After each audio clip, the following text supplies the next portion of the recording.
We've got breaking news. Her name is Hurricane Debby. If you heard about her, she just made landfall in North Florida.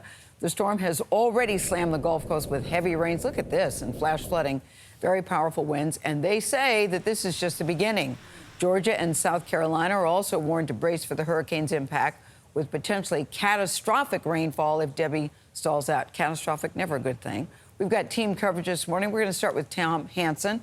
There he is. Tom's in Crystal River, Florida, north of Tampa. Tom, how bad is it? Hey there, Gayle. Well, the rain has been strong and constant, and that really is the concern with this storm. The water. There are reports of 6-foot storm surge pushing in the coast. To give you some context, that is a wall of water as tall as I am. Here in Crystal River, Florida, we've seen 6 inches of rain in the last 24 hours, and elsewhere in the state, people are being pummeled with downpours.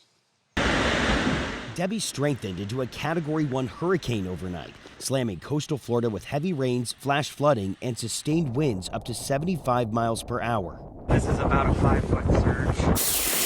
Floridians got a preview of Debby's arrival Sunday.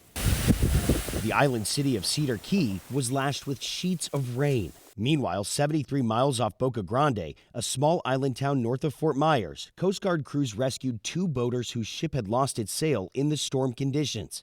Across the state, tens of thousands of people were without power, and Governor Ron DeSantis warned that more outages were likely. We are looking at potentially really significant flooding. Debby is expected to churn through Florida slowly before bringing potentially historic rainfall to parts of South Carolina and Georgia later this week. In Savannah, as some Georgia residents filled sandbags, Mayor Van Johnson told our Christian Benavides he's deeply concerned. We can move about 2 inches of rain per hour. And we're expecting now 10 to 20 inches, and that creates problems for us. Worst case scenario would literally be our city underwater, and that thought terrifies me.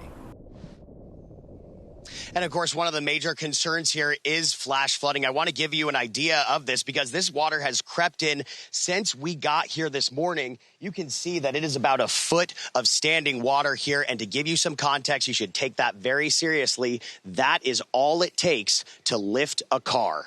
Vlad? All right, Tom, praying for all the folks out there. Thank you very much.